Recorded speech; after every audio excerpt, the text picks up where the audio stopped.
American airline के एक जहाज में बैठे 140 पैसेंजर्स ने टेक ऑफ के 15 ही मिनटों के बाद नोटिस किया कि जहाज टेक ऑफ तो हो चुका है, लेकिन वो ज्यादा एल्टीट्यूड गेन नहीं कर रहा, यानी वो ज्यादा ऊपर नहीं जा पा रहा। अभी पैसेंजर्स ने ये नोटिस ही किया था कि अचानक जहाज के पायलट ने अनाउंसमेंट बेल बजाई, जिसके बाद पायलट ने जहाज में बैठे 140 पैसेंजर्स को एक इंतहाई खौफनाक खबर से आगाह किया। 21 सितंबर 2005 को कैलिफोर्निया के शहर बर्बैंक में अमेरिकन एयरलाइन जेट ब्लू की फ्लाइट 292 डिपार्चर के लिए बिल्कुल तैयार थी। इस वक्त दोपहर के 3 बज रहे थे और फ्लाइट को ठीक 3:15 पर न्यूयॉर्क के लिए उड़ान भरनी थी। अभी तक सब कुछ प्लान के मुताबिक चल रहा था। जहाज में 140 पैसेंजर्स बैठ चुके थे और एयरलाइन क्रू ने सारा लगेज भी लोड कर दिया था। टेक ऑफ के लिए अगर इंतजार था तो सिर्फ कंट्रोल टावर के सिग्नल का। जैसे ही 3:15 हुए, जहाज के पायलट कैप्टन स्कॉट बर्क को कंट्रोल टावर से टेक ऑफ के लिए ग्रीन सिग्नल दिया गया और ठीक 2 मिनट के बाद यानी 3:17 पर जहाज ने बर्बैंक एयरपोर्ट को अलविदा कर दिया।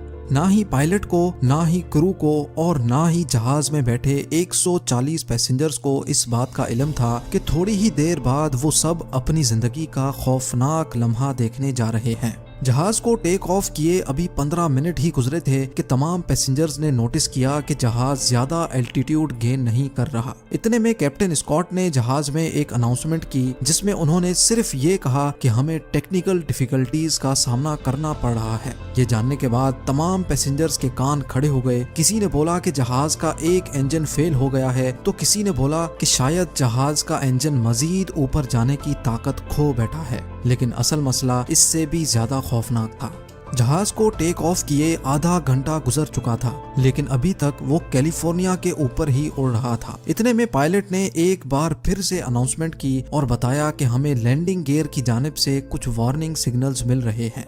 कैसे वार्निंग सिग्नल्स, इसका अभी पायलट को भी इल्म नहीं था। लैंडिंग गियर जिसकी मदद से किसी भी एयरक्राफ्ट को लैंड किया जाता है, उसमें आखिर क्या मसला था जो फ्लाइट 292 का सिस्टम बार बार वार्निंग्स दे रहा था। ये जानने के लिए कैप्टन स्कॉट भी काफी परेशान थे और इसी वजह से वो जहाज को ज्यादा एल्टीट्यूड नहीं दे रहे थे। पायलट चाहता था कि किसी भी तरह उसको जहाज का लैंडिंग गियर दिख जाए ताकि वो ये जान सके कि ये मामला कितना ज्यादा डेंजरस है।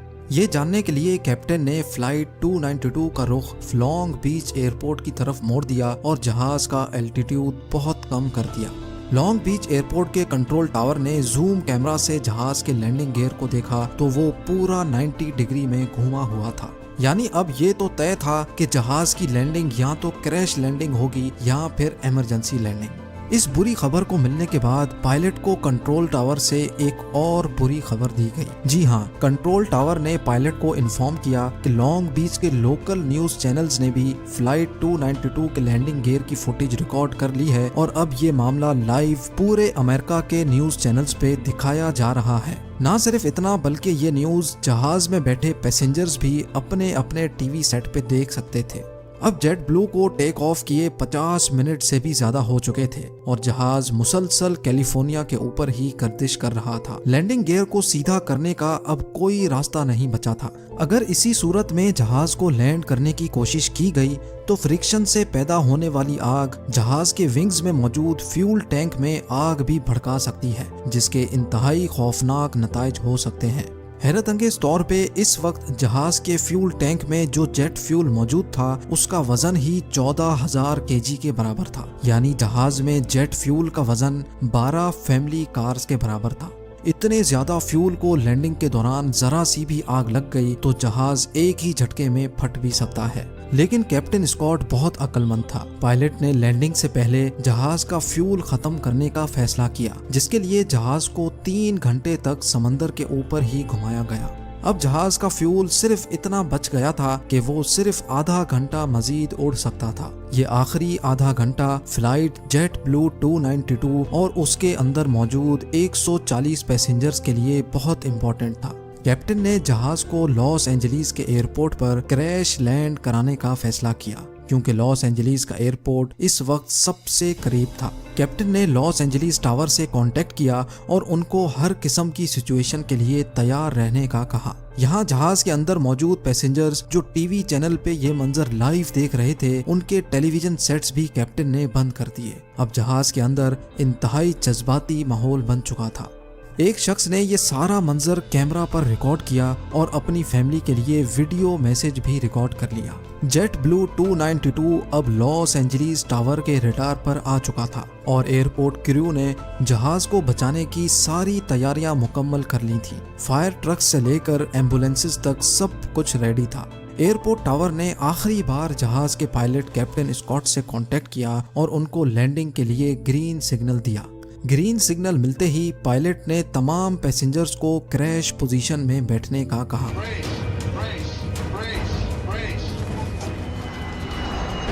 इस पोजीशन में बैठने से कोलिजन के दौरान काफी हद तक बचत की जा सकती है, जिसको ब्रेस पोजीशन भी कहा जाता है। जहाज अब लॉस एंजलिस एयरपोर्ट रनवे तक पहुंच चुका था। पायलट ने बड़ी महारत से पहले जहाज के पिछले लैंडिंग गियर्स को जमीन से टच किया और आहिस्ता आहिस्ता जहाज की स्पीड कम की और आखिरकार वो घड़ी आ ही गई जब पायलट ने फ्रंट लैंडिंग गियर को जमीन से टच किया। लेकिन वही हुआ जिसका खौफ था। जमीन से टच होते ही फ्रिक्शन की वजह से लैंडिंग गियर में खौफनाक आग भड़क उठी। वो आग इतनी ज्यादा थी कि अंदर बैठे पैसेंजर्स को भी ठीक ठाक गर्माइश महसूस हुई थी। लेकिन दूसरे ही लम्हे एक लंबी खामोशी हो गई और जहाज खैर खैरियत से रुक चुका था।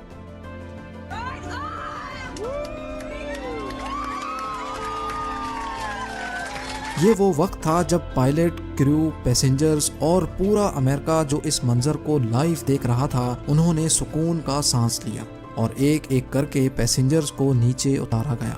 फ्रंट लैंडिंग गियर का व्हील इतना ज्यादा घिस चुका था कि वो पूरा आधा हो चुका था। इन्वेस्टिगेशन से ये बात मालूम हुई कि फ्रंट लैंडिंग गियर में एक लॉक होता है जो व्हील को घूमने से रोकता है। वो लॉक टूटने की वजह से टेक ऑफ के फौरन ही बाद लैंडिंग गियर 90 डिग्रीज में घूम गया था।